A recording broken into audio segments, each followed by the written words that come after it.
रिश्ते का मूल्य इस बात में नहीं है कि वो हमेशा हमेशा चले, बल्कि इस बात में है कि उसे निभाने की कोशिश कितनी ईमानदारी और सच्चाई से की गई कि काश मैंने कुछ और किया होता।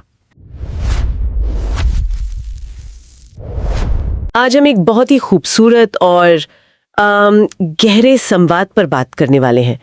इसका शीर्षक है दो दिल कुछ सवाल एक रूहानी संवाद।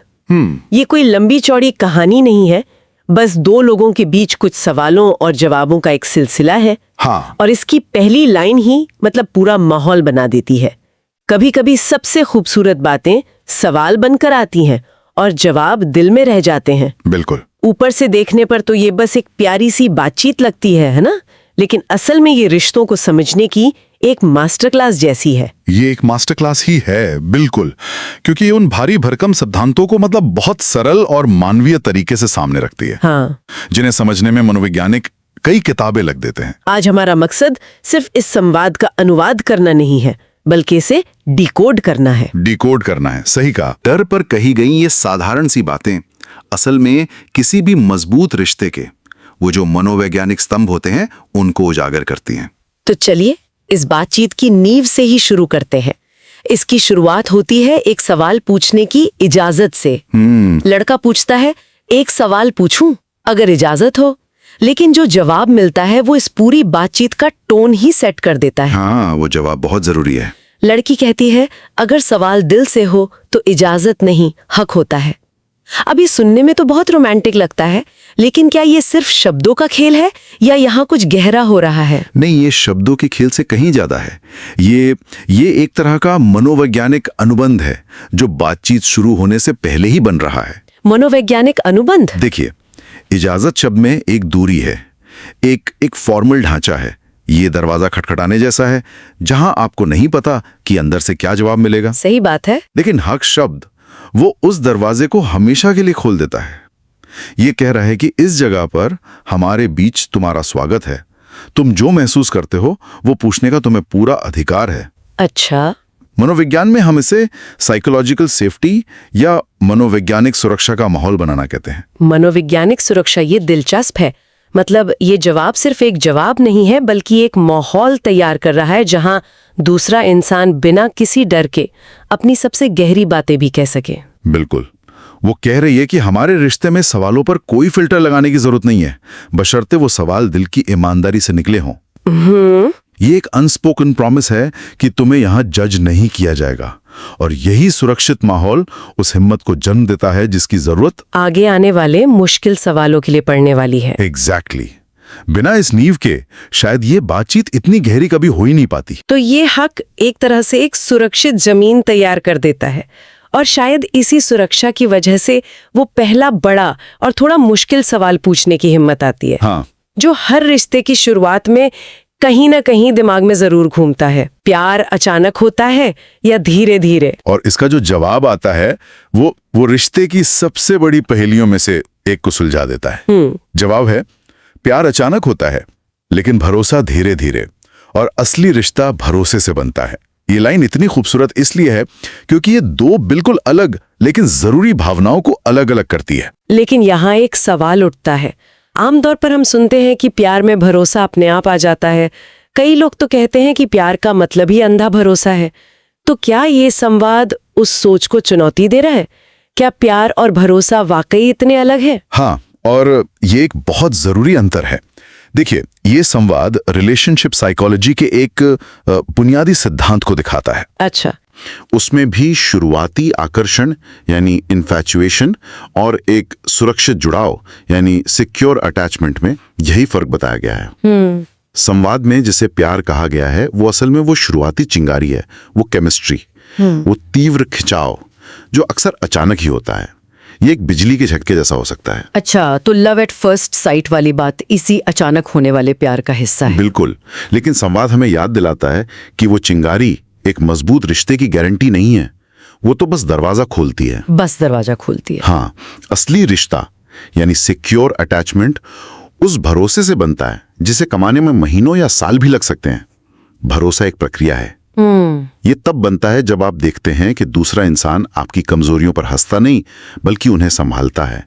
जब वो मुश्किल वक्त में आपके साथ खड़ा रहता है, जब उसके कथनी और करनी में फर्क नहीं होता। सही। तो प्यार अगर एक चिंगारी है तो भरोसा वो धीमी आंच है जो रिश्ते को जिंदा रखती है। कमाल का नजरिया है। यानी प्यार दरवाजा खोल सकता है, लेकिन उस घर को बसाने और उसमें टिके रहने के लिए भरोसा ही चाहिए। बिल्कुल। और इसी गहरी समझ के साथ बातचीत आगे बढ़ती है। अब लड़की एक ऐसा सवाल पूछती है जो शायद हर रिश्ते में एक अनकहे डर की तरह मौजूद रहता है। हाँ, ये बहुत बड़ा डर है। अगर मैं बदल जाऊं तो तुम। ये सवाल अपने आप में बहुत वल्नरेबल है, क्योंकि हम सब जानते हैं कि समय के साथ बदलना तो तय है। और लड़के का जवाब ये इस बातचीत को एक नए स्तर पर ले जाता है। वो कहता है, मैं नहीं बदलूंगा, बस तुम्हारे बदलने को समझने लगूंगा। जब मैंने ये पहली बार पढ़ा तो मुझे इसमें दो बातें नजर आईं। पहली जो सतह पर दिखती है, और दूसरी जो बहुत गहरी है। जब मैंने ये लाइन पढ़ी तो मुझे लगा कि ये जवाब मैं नहीं बदलूंगा थोड़ा अजीब है। क्या ये वादा कर रहा है कि वो खुद पत्थर की तरह स्थिर रहेगा? ये तो मतलब अवास्तविक लगता है, क्योंकि बदलता तो हर कोई है। आपका सवाल बिल्कुल सही है, और यही इसका सतही मतलब लगता है। लेकिन अगर हम इसे गहराई से देखें तो वो ये नहीं कह रहा है कि मैं एक इंसान के तौर पे नहीं बदलूंगा। तो फिर क्या कह रहा है? वो कह रहा है कि तुम्हारे लिए मेरा जो कमिटमेंट है, जो तुम्हें समझने की मेरी नीयत है, वो नहीं बदलेगी। अच्छा। रिलेशनशिप थियोरी में एक कॉन्सेप्ट होता है डिफरेंशिएशन का। इसका मतलब है कि एक स्वस्थ रिश्ते में दो लोग अपनी अपनी पहचान बनाए रखते हुए भी एक दूसरे से जुड़े रहते हैं।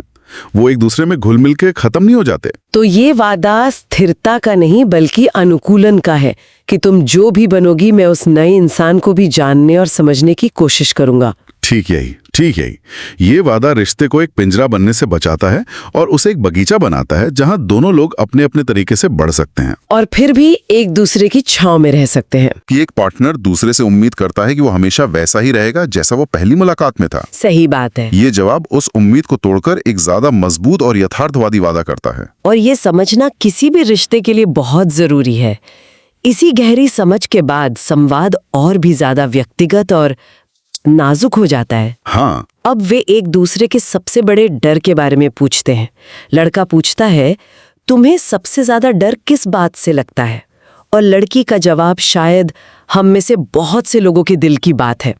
वो कहती है, इस बात से कि कोई बहुत अपना होकर अचानक अजनबी न बन जाए। ये भावनात्मक दूरी का डर है, और ये बहुत ही मौलिक डर है। ध्यान दीजिए, डर किसी के फिजिकली चले जाने का नहीं है, नहीं, बल्कि इमोशनली दूर हो जाने का है। एक ही छत के नीचे रहते हुए भी दो लोगों का अजनबी बन जाना। ये उस कनेक्शन को खोने का डर है जिसके लिए इतनी मेहनत की गई थी। वाकई ये बहुत ही धीरे धीरे होने वाली मौत जैसा है किसी रिश्ते के लिए। और जब लड़की यही सवाल लड़के से पूछती है तो उसका डर भी उतना ही गहरा है, लेकिन एक अलग नजरिए से। हाँ, उसका नजरिया अलग है। वो कहता है कि उसे डर है इस बात से कि मैं कह ना पाऊं और वक्त सब कुछ कहकर चला जाए। ये अनकही बातों और अफसोस का डर है। ये दोनों डर अपने आप में बहुत अलग लगते हैं। ऊपर से देखने में अलग हैं, लेकिन अगर हम इन्हें एक साथ रखकर देखें तो ये एक ही सिक्के के दो पहलू हैं। अच्छा, वो कैसे? लड़की का डर बाहरी है कि तुम बदल जाओगे, तुम अजनबी बन जाओगे। लड़के का डर आंतरिक है कि मैं कह नहीं पाऊंगा, मेरी चुप्पी सब खत्म कर देगी। लेकिन दोनों डरों का केंद्र एक ही है, कनेक्शन का टूटना। एक में कोई अपना अजनबी बन रहा है और दूसरे में आपकी खामोशी उसे अजनबी बना रही है। तो क्या इसका मतलब ये है कि ज्यादातर रिश्ते बाहरी वजहों से नहीं बल्कि अंदरूनी चुप्पी से टूटते हैं? कि वो अजनबी बनने की प्रक्रिया हमारी अनकही बातों से ही शुरू होती है? बिल्कुल। यहाँ ये संवाद बहुत खूबसूरती से दिखाता है कि रिश्ते को सिर्फ दूसरे का बदलना ही नहीं, हमारी अपनी चुप्पी भी खत्म कर सकती है। वाह। लड़के का डर असल में लड़की के डर का कारण है। अगर वो अपनी बातें समय पर नहीं कहेगा, अगर वो अपनी भावनाओं को व्यक्त नहीं करेगा, तो धीरे धीरे वो भावनात्मक दूरी आएगी और एक दिन वो लड़की खुद को उसके साथ अजनबी महसूस करने लगेगी। ये दिखाता है कि कम्युनिकेशन सिर्फ बात करना नहीं है, ये रिश्ते को जिंदा रखने का ऑक्सीजन है। ये एक बहुत बड़ा सबक है और शायद इसी डर को समझते हुए बातचीत अपने सबसे मुश्किल और यथार्थवादी सवाल पर पहुंचती है। हाँ। लड़की पूछती है, अगर सब ठीक न रहा तो? ये एक ऐसा सवाल है जो हर कोई रिश्ते में आने से पहले सोचता है लेकिन पूछने से डरता है। बिल्कुल। ये भविष्य की अनिश्चितता का डर है। हाँ। और इसका जवाब मेरे हिसाब से ये इस पूरे संवाद का दिल है। बिल्कुल। लड़का कहता है, तो भी ठीक रहेगा क्योंकि कोशिश सच्ची होगी। इस एक लाइन में कोई झूठा दिलासा नहीं है। वो ये नहीं कह रहा कि अरे नहीं सब ठीक ही होगा या मैं सब ठीक कर दूंगा। सही बात है। इसमें इस बात की स्वीकृति है कि चीजें गलत हो सकती हैं, रिश्ता टूट सकता है, लेकिन फिर भी अंत में सब ठीक रहेगा। ये कैसे मुमकिन है? एक रिश्ता खत्म हो जाए और फिर भी सब ठीक रहे, ये बात थोड़ी विरोधाभासी नहीं लगती? नहीं, अगर हम सफलता की परिभाषा बदल दें। सफलता की परिभाषा? हाँ, ये जवाब सफलता का पैमाना परिणाम यानी आउटकम से हटाकर प्रयास यानी एफर्ट और नियत यानी इंटेंशन पर ले आता है। अच्छा। ये कहता है कि एक रिश्ते का मूल्य इस बात में नहीं है कि वो हमेशा हमेशा चले, बल्कि इस बात में है कि उसे निभाने की कोशिश कितनी ईमानदारी और सच्चाई से की गई, कि काश मैंने कुछ और किया होता। मतलब वो सच्ची कोशिश ही अपने आप में एक इनाम है, एक संतुष्टि है, भले ही नतीजा कुछ भी हो। बिल्कुल, ये हमें हार जीत के चश्मे से बाहर निकालकर सीखने और अनुभव के नजरिए से देखने में मदद करता है। जब कोशिश सच्ची होती है तो हम उस रिश्ते से एक बेहतर इंसान बनकर निकलते हैं। हम प्यार करना सीखते हैं, माफ करना सीखते हैं, अपनी गलतियों को समझना सीखते हैं। और अगर एक अनुभव आपको एक बेहतर इंसान बना रहा है तो अंत में सब ठीक ही तो है। वाह, ये एक बहुत ही परिपक्व और सुकून देने वाला नजरिया है जो हमें रिश्तों के दबाव से मुक्त करता है। और इसी खूबसूरत सोच के साथ ही संवाद खत्म होता है। जैसा कि अंत में कहा गया है, कभी कभी रिश्ते सवालों से नहीं खामोशी से गहरे होते हैं, और कभी कभी एक जवाब जिंदगी बदल देता है। ये संवाद हमें दिखाता है कि कैसे कुछ सही सवाल पूछकर, एक दूसरे के डरों को सुनकर और एक दूसरे को बदलने की आजादी देकर एक रिश्ता मजबूत बनता है।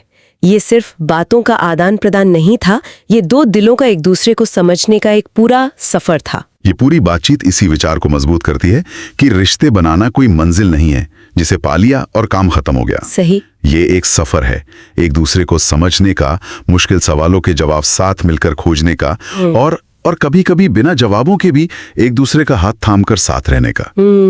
इस संवाद से ये साफ है कि रिश्ते में हर सवाल का जवाब होना जरूरी नहीं है, लेकिन हर सवाल को पूछने का हक और उसे सुनने का धीरज होना बहुत जरूरी है। बहुत जरूरी। और अंत में, जैसा कि उस जवाब में कहा गया था, सच्ची कोशिश ही अपने आप में एक खूबसूरत मंजिल है। वाकई आज की इस बातचीत के बाद वो संवाद और भी गहरा लगने लगा है। ये सिर्फ एक कहानी नहीं, बल्कि एक गाइड बुक की तरह है। और शायद ये संवाद हम सभी के लिए एक जरूरी सवाल छोड़कर जाता है। क्या? हम अक्सर सोचते हैं कि एक अच्छा पार्टनर वो है जिसके पास हमारे हर सवाल का सही जवाब हो, लेकिन क्या रिश्तों की असली मजबूती हमारे दिए गए सटीक और परफेक्ट जवाबों में है, या फिर उन मुश्किल और अधूरे सवालों को एक दूसरे से पूछने और उनके अधूरे जवाबों के साथ भी साथ चलने की हिम्मत में है?